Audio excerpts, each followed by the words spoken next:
आज की इस वीडियो में हम बात करेंगे स्ट्रोक यानी फालिज क्या होता है, किन वजूहात की वजह से स्ट्रोक होता है और वो कौन सी कंडीशंस हैं जिनमें स्ट्रोक होने के चांसेस बढ़ जाते हैं। इसके अलावा फर्स्ट लाइन ट्रीटमेंट यानी इमीडिएट ट्रीटमेंट आफ्टर स्ट्रोक कौन सा दिया जाता है और स्ट्रोक के रिहेबिलिटेशन में कौन सी एक्सरसाइज की जाती हैं, कौन सी मोडालिटीज़ का इस्तेमाल किया जाता है कि स्ट्रोक के पेशेंट को नॉर्मल लाइफ की तरफ वापस लेकर आया जाता है।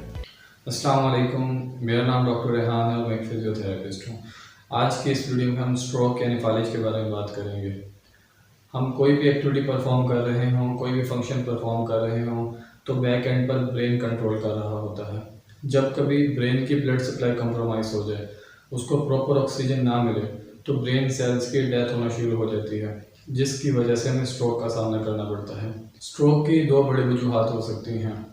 हमारे ब्रेन की ब्लड सप्लाई कैरोटिड आर्टरी लेकर जाती है, या इस आर्टरी में क्लॉट की फॉर्मेशन हो जाए, कोई थ्रोम्बस आ जाए जिसकी वजह से ब्रेन की ब्लड सप्लाई इंटरप्ट हो जाए, या दूसरी बड़ी वजह इस आर्टरी का रप्चर हो जाना है। ये आर्टरी रप्चर हो जाए, ब्रेक कर जाए, जिसकी वजह से ब्रेन को उसकी ब्लड सप्लाई ना मिले। ब्रेन की ब्लड सप्लाई कुछ सेकंड्स के लिए भी अगर डिस्टर्ब हो जाए तो ब्रेन के सेल्स की डेथ होना शुरू हो जाती है। अगर हम इसके रिस्क फैक्टर्स की बात करें, यानी वो कौन सी कंडीशंस हैं जिनमें स्ट्रोक होने के चांसेस बढ़ जाते हैं, तो उनमें सबसे पहले हाइपरटेंशन है। हाइपरटेंशन यानी ब्लड प्रेशर का ज़्यादा हो जाना। ब्लड प्रेशर के ज़्यादा होने की वजह से हमारी ब्लड वेसल्स वीक हो जाती हैं और ब्लड क्लॉट फॉर्मेशन के चांसेस बढ़ जाते हैं। दूसरी बड़ी वजह स्मोकिंग है। स्मोकिंग भी हमारी ब्लड वेसल्स पर इफेक्ट करती है, उन्हें कमज़ोर कर देती है और क्लॉट फॉर्मेशन के चांसेस बढ़ जाते हैं। इसके अलावा ये हमारे ब्लड को भी थिक कर देती है। तीसरी बड़ी वजह कोलेस्ट्रॉल लेवल का ज़्यादा होना है। कोलेस्ट्रॉल के ज़्यादा होने से हमारी आर्टरीज में फैट डेपोजिशन स्टार्ट हो जाती है, जिसकी वजह से स्ट्रोक हो सकता है। इसके अलावा ओबेसिटी है। ओबेसिटी में मल्टीपल ऑफ रीजंस आ सकती हैं, जिनमें हाइपरटेंशन है, डायबिटीज़ है, कोलेस्ट्रॉल लेवल का ज़्यादा होना है। डायबिटीज़ भी हमारी ब्लड वेसल्स को वीक कर देती है। इसके अलावा एक बड़ा मेजर इफ़ेक्ट जो है हमारी फैमिली हिस्ट्री होता है। अगर प्रीवियस किसी को स्ट्रोक हुआ है तो स्ट्रोक होने के चांसेस बढ़ जाते हैं। इसके अलावा एज के बढ़ने के साथ साथ स्ट्रोक होने के चांसेस बढ़ते चले जाते हैं। इसके अलावा मर्द हजरात में स्ट्रोक होने के chances as compare to women ज़्यादा होते हैं। अगर हम इसके साइन एंड सिम्टम्स की बात करें तो एक एनिमोनिक है जिसके साथ हम इसे याद रखते हैं, बी फास्ट। बी से बैलेंस। इन पेशेंट्स का सबसे पहले बैलेंस बिगड़ने लगता है, बैलेंस डिस्टर्ब हो जाता है, हेडेक स्टार्ट हो जाता है। ई से आइस। आइस मतलब इन्हें सही से दिखता नहीं है, ब्लड विजन होती है। एफ से फेस। फेस मतलब फेस की एक साइड के मसल्स ड्रॉप कर जाते हैं।